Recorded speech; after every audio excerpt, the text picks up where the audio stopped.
नमस्कार दोस्तों, इस वक्त हम हैं दिल्ली में और पीछे ये चंद्रशेखर आज़ाद जी का निवास है। और आज पश्चिमी उत्तर प्रदेश में जो बड़े नेताओं के आज़ाद समाज पार्टी में शामिल होने का सिलसिला शुरू हुआ था अमीर आलम खान साहब के जरिए, वो सिलसिला आज आगे बढ़ गया है। चरथावल विधानसभा क्षेत्र से पिछले विधानसभा चुनाव में राष्ट्रीय लोकदल से मजबूत दावेदार माने जा रहे थे पूर्व ब्लॉक प्रमुख रणजनवीर सिंह जी। आज वो राष्ट्रीय लोकदल को छोड़ के आज़ाद समाज पार्टी के साथ आ गए हैं और चंद्रशेखर आज़ाद जी की मौजूदगी में उन्होंने पार्टी की सदस्यता ग्रहण की है अपने समर्थकों के साथ में, जिनमें कई गांव पंचायतों के ग्राम प्रधान भी शामिल है। तो चंद्रशेखर जी, लगातार कारवा बढ़ रहा है पार्टी का। तो आप अभी 15 दिन नहीं हुए ऊपर बैठ कर मुझसे पूछ रहे थे कि अब इसके बाद कौन। मैं आपको कह रहा था कि समय जवाब देता रहेगा।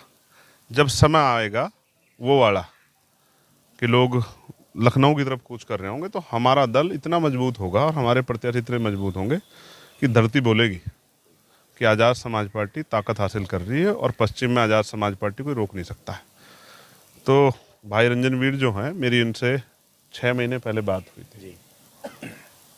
1 घंटे 1.5 घंटे की चर्चा में महसूस किया कि वो दर्द किसानों को लेके, कमेरों को लेके, मजदूरों को लेके, गरीब हक वंचित समाज को लेके हमारे अंदर है, वैसा ही दर्द उनके अंदर है। चर्चा में निष्कर्ष हुआ कि बहुत जल्द जो है साथ मिलकर काम करेंगे। अब इनकी इच्छा थी कि मैं अपने साथियों को यहाँ लाना चाहता हूँ। तो आज इनके सैकड़ों साथी, जिनमें बहुत सारे सम्मानित प्रधान हैं, बहुत सारे सोसाइटियों के चेयरमैन हैं, कोई पूर्व चेयरमैन है, क्योंकि इनका ये खुद ब्लॉक प्रमुख रहे हैं और क्षेत्र में बड़ा काम इन लोगों ने किया है। तो मुझे इतना ही कहना है कि इनके आने से पार्टी को नई शक्ति मिली है। और अब वो जो भाईचारा हम लोग बना रहे थे कि सब लोग मिलजुल के जो हैं जनहित के काम के लिए आगे बढ़ें और शक्ति बने, जिससे कि बदलाव। मैं बहुत निराशा के साथ कह सकता हूं कि पश्चिम को तो जैसे नकार दिया गया सरकार ने, आंख बंद कर लिए पश्चिम से। आज बाढ़ से हमारा पूरा क्षेत्र परेशान है, लेकिन किसी को कोई फ़र्क नहीं पड़ रहा। कई राजमार्ग जो हैं वो बाधित हो गए हैं, किसान त्राहिमाम है, उसकी फसलें डूब गई है, कोई पूछने वाला नहीं है। तो ऐसे में मैं समझता हूँ ये जो एकता बनी है और ये जो शक्ति बढ़ रही है, ये शक्ति से जो है उत्तर प्रदेश में 2027 में बड़ा परिवर्तन होगा। और त्रिस्तरीय पंचायत चुनाव में आप इसका रिजल्ट देख लेना, बहुत सारे बड़े बड़े दल धरती पे होंगे और आज़ाद समाज पार्टी जनता के दिलों में होगी। वो 22 में विधानसभा के दावेदार थे, अब 27 में भी ये जो लोग आए इनकी उम्मीद होगी शायद उनकी भी हो। देखिए, मैं कहता हूँ आदमी की अपनी पार्टी से अपेक्षा होती है, विधानसभा की भी, लोकसभा की भी। और हम इस बात के साथ खड़े हैं कि जो मेहनत करेगा उसको मौका मिलना चाहिए। हमारी पार्टी ने पैसे वाले लोगों को छोड़ के, मजबूर लोगों को छोड़ के एक नए आदमी को मीरापुर में मौका दिया था। हालांकि समाज जो है उस पर उस तरह से भरोसा नहीं कर पाया, लेकिन आप इस बात को नहीं कह सकते कि हमने नए लोगों को मौका नहीं दिया। तो आज़ाद समाज पार्टी उन सब नए लोगों को मौका देगी जिन लोगों के मन में कुछ करने की इच्छा है।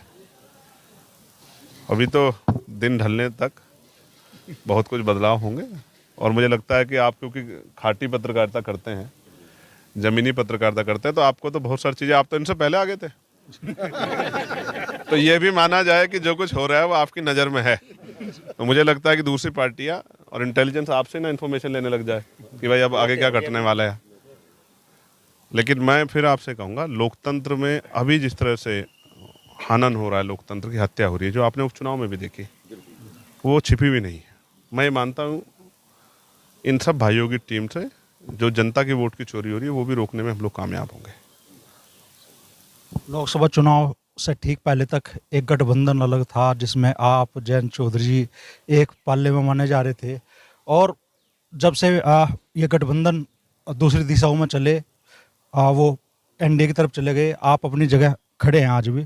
लेकिन लगातार जो नेता शामिल हो रहे हैं, वो अमीर आलम खान साहब हो या रणजनवीर जी हो, राष्ट्रीय लोकदल वाले आ रहे हैं, घर से घेर में ही आना हो जा रहा हो रहा है। नहीं, मगर ये बात आप नोटिस करो कि रणजनवीर जी के साथ सिर्फ आरएलडी के लोगों ने जो है विश्वास नहीं दिखाया है।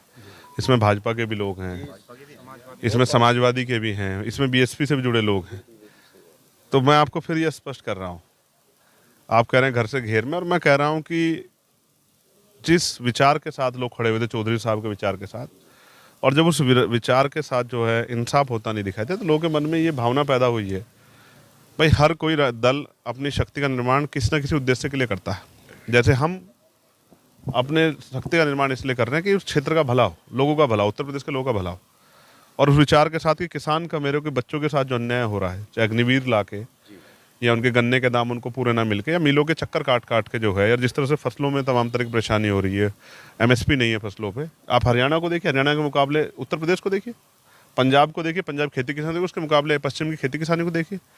तो हमने ये जो शक्ति निर्माण किया है, ये महलों में बैठने के लिए, सड़कों पर लड़ाई लड़ने के लिए और लोगों के आंसू पूछने के लिए किया है। तो जिनको इसमें आस्था है वो फिर कहीं घर नहीं रहेंगे। और मैं फिर आपको ये बता रहा हूँ, मुझे खुशी इस बात की है कि आज इनके साथ तमाम जातियों के लोगों ने, तमाम पार्टी के लोगों ने अपना विश्वास दिखाया है। तो इसका मतलब इनके अंदर नेतृत्व की शक्ति है और इसको आप भी मत नकारो। आज के दौर में आप जयंत चौधरी को कहाँ और किसी स्थिति में खड़ा पा रहे हैं? आप वो चाहते हैं कि मैं उनके लिए कुछ बुरा कहूँ, वो मेरा नेचर ही नहीं है किसी को बुरा कहना। हमारे संतों गुरु महापुरुषों ने सिखाया नहीं कि मैं किसी की आलोचना करूँ। कोई अच्छा काम करेगा जनता उसके साथ रहेगी, कोई अच्छा काम नहीं करेगा जनता उसको छोड़ देगी। जैन जी अपनी पॉलिटिक्स कर रहे हैं और हम गरीबों किसानों की पॉलिटिक्स कर रहे हैं। हम अपना काम कर रहे हैं, हम अपना काम कर रहे हैं और बाकी जनता को तय करना है। जनता से बड़ा तो नहीं कोई हो सकता लोकतंत्र में। उसी जनता ने तो मुझे चुन के भेजा, उसी जनता ने इनको प्रमुख बनाया, उसी जनता ने बहुत सारे लोगों को इनके साथियों को प्रधान बनाया। अच्छा काम नहीं करेंगे तो अगली बार नहीं बनेंगे प्रधान कि भाई। तो किसी को आकलन करने की जरूरत नहीं है, सब अच्छा काम कर रहे हैं। मेरी उनसे कोई विद्वेष नहीं है। वो अपने दल के साथ खड़े हैं अपने लोगों के साथ, और हम अपने दल के साथ खड़े अपने लोगों के साथ, और हम इस लड़ाई को जारी रखेंगे जब तक हमारे क्षेत्र में खुशहाली नहीं आती। हम हमारे खून का कतरा कतरा लगाए, हमारा संघर्ष जारी रहेगा। हम इंसान हैं और हमें इंसानों जैसी सुविधाएं मिलने का अधिकार है। हम जाते हैं लखनऊ राजधानी में, और हम जाते हैं इलाहाबाद। हाईकोर्ट बेंच की मांग क्यों नहीं पूरी? इंसान नहीं रहते यहाँ? क्या हमारी मेहनत की कमाई हम पे कोई ज़्यादा मिलती है क्या पश्चिम पूर्वांचल की अपेक्षा? लेकिन सरकार क्यों दोगला व्यवहार कर रही है, इस बात का जवाब देना चाहिए। नाम बदलने से नहीं होता, काम करने पड़ते हैं। हम काम करेंगे। वेस्ट यूपी में जो हाईकोर्ट की बेंच का मुद्दा आपने उठा दिया, क्या इसे लेकर जमीन स्तर पर भी कुछ होगा संघर्ष? कर रहे हैं, और जिस दिन हम पे ताकत होगी, आप समझो कि मेरठ उसी दिन जो है हाईकोर्ट बेंच बनेगी, पहली कैबिनेट में बनेगी। इस शक्ति से जो शक्ति बढ़ेगी उससे जनता का हित होगा, अनदेखी बंद होगी और लोगों को एहसास होगा कि इधर भी हमसे सबसे ज़्यादा रेवेन्यू इधर से जाता है, पश्चिम से। आप नहीं जानते 71% रेवेन्यू यहाँ से जाता है, और मिलता क्या है? 2%, 4%, 10%। जिस दिन इधर के क्षेत्र की जनता को समझ में आ गया, उस दिन वो अपनी लड़ाई लड़ेगी। आपने कहा शाम तक पता नहीं क्या क्या होगा, मुझे यहीं टिकना पड़ेगा क्या या और क्या क्या बड़े धमाके आप करने वाले हैं? सोशल मीडिया का समय है, जो कुछ होगा आप तक चला आएगा। ठीक है, मैं तो चाहता हूँ कि आप भाई रंजन वीर की और उनके साथियों के हौसले को सराहो। लोग सत्ता की तरफ भागते हैं, वो संघर्ष की तरफ भाग रहे हैं। हमारा रास्ता संघर्ष का है, कटीला। लोग सत्ता की तरफ भागते हैं, तो जो संघर्ष के रास्ते पर आ रहा है आप उसकी हिम्मत को सराहो, उसकी हिम्मत बनी रहे। आपने देखे हमारे नौजवान का, कौन कहता था कि आज़ाद समाज पार्टी 8 जिला पंचायत जीत जाएगी? कोई मानता था क्या? लेकिन ये भी बताओ कि 10-12 सीटों पे हम दूसरे नंबर पे भी थे। ये भी बताओ कि लोकसभा में दोनों दलों ने पूरा एडी चोटी का जोड़ लगाया हमें लोकसभा से रोकने के लिए। आपने तो देखा वो चुनाव। और आप ये भी बताओ कि हमने सबकी मदद की है, जो लोकसभा जाना चाहते हैं, जो हमारे पास पहुंचे, हमने उनकी सबकी मदद की है कि ये कारवा आगे बढ़े। तो जनता ने वहां से जिताया, और मीरापुर में भी जनता ने साबित किया। इसमें हम अपनी गलती मानते हैं कि हम वो विश्वास नहीं पैदा कर पाए कि हमें जो वोट मिल रहा है वो किसी पर रुकेगा नहीं, और गुंडा तंत्र के सामने लड़के हमने वो वोट प्राप्त किए। तो ये संदेश है, चाहे खतौली की जीत हो उपचुनाव वाली, चाहे ये वोट का बदलाव। हम वोट दिलवा भी सकते हैं, हमारा दल, हमारा संगठन, और ट्रांसफर भी कर सकता है। इस शक्ति से जनता का भला होगा, आप विश्वास करो। 2 दिन पहले पूर्व राज्यपाल सत्यपाल मलिक जी का निधन हुआ, और जब उनका अंतिम संस्कार हुआ तो लोगों को ये बात बहुत ज़्यादा खली, खासतौर पे किसान वर्ग से जुड़े लोगों को, कि उनके अंतिम संस्कार में राज्य के सम्मान की कमी रही, राज्य के सम्मान के साथ उनका अंतिम संस्कार नहीं हुआ। इस बात को लेकर किसानों के मन में बेहद दर्द है, क्या कहना चाहेंगे? देखो, ऐसा है, मैं उनके अंतिम यात्रा में शामिल हुआ था। बहुत सारी पार्टियों के नेता आए, दलगत राजनीति से ऊपर उठ के आए। इसलिए आए, शायद सतपाल मलिक जी को उस तरह से लोग ना जानते जब वो गवर्नर पद पे रहे, लेकिन जिस दिन उन्होंने किसानों के हित में और उनके हितों को प्राथमिकता देते प्रधानमंत्री के सामने मोर्चा खोला, उस दिन हर व्यक्ति को पता लगा कि कोई है जो अपने किसानों के हितों के लिए प्रधानमंत्री के सामने अपनी बात रखने को राजी है। क्योंकि कहते हैं ना, जिस जिस दल में आदमी होता है वहाँ सत्य नहीं कह पाता है। तो हम सबके मन में उनकी रिस्पेक्ट बढ़ गई। वो केंद्रीय मंत्री भी रहे हैं, केंद्रीय राज्य मंत्री, वो राज्यसभा के मेंबर भी रहे हैं, लोकसभा के मेंबर। आज सुबह ही हमारे यहाँ पे उनको जो है आदरांजलि दी गई है, शोक संवेदना प्रकट हुई है।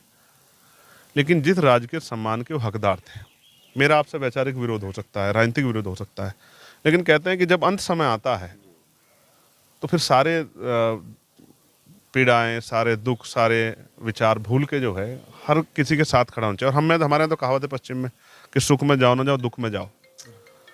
तो दुख में भी अगर आप राजनीति को प्राथमिकता आपने दी है और राज्य के सम्मान नहीं दिया, तो यह स्पष्ट है कि मरने के बाद भी एक दल ऐसा है जो आपसे लड़ाई जारी रखेगा। और ये पीड़ा किसानों को होनी चाहिए थी।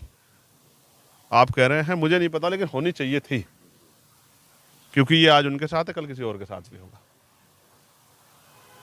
जिन डेजिग्नेशन को 5-5 राज्यों के राज्यपाल बन के उन्होंने जो है सुशोभित किया है, उनका जो प्रोटोकॉल बैठता था वो उनको मिलना चाहिए था। वो राजनीतिक विरोध में उसको उनसे छीनना और एक तरह से अपमान करना, ये किसी कीमत में इसको कोई भी व्यक्ति, उन्हीं के दल का व्यक्ति भी सराहेगा नहीं, कहेगा ये गलत बात। कोई सामने कहेगा, कोई पीछे से कहेगा।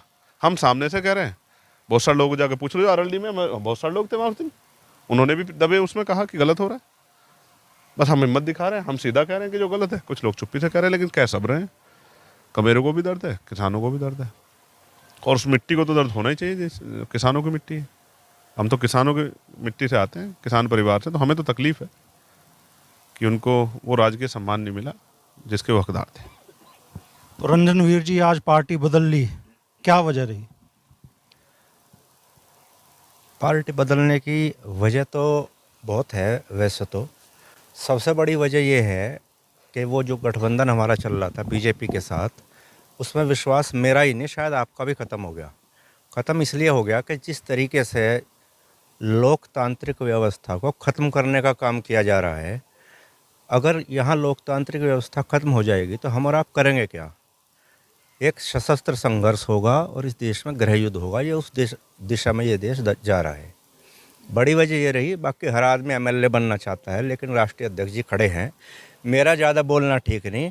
मैं अपने मन से ये कह रहा कि हम एमएलए बनने की लड़ाई नहीं लड़ने के, मुझे ऐसा लग रहा हम मुख्यमंत्री बनने की लड़ाई लड़ेंगे। तो बड़ी उम्मीदों के साथ में रंजनवीर जी आज जयंत चौधरी का साथ छोड़कर, राष्ट्रीय लोकदल को छोड़कर आज़ाद समाज पार्टी में शामिल हुए हैं। और चरथौल में कह तो दिया उन्होंने, भाई विधायक हर आदमी बनना चाहा, लेकिन वो कह रहे हैं कि लक्ष्य विधायक नहीं मुख्यमंत्री बनाने का है। तो नई एक फिर पहल मुजफ्फरनगर की धरती से हुई है। शामली में अमीर आलम खान साहब आज़ाद समाज पार्टी में शामिल हुए थे, तो उनके साथ में बड़ी तादाद में लोग आज़ाद समाज पार्टी में शामिल हुए थे। और आज जब रंजनवीर सिंह आज़ाद समाज पार्टी में शामिल हुए हैं, तो साथ देने आए हैं कई पंचायतों के प्रधान भी और इलाके के मौजूद लोग भी।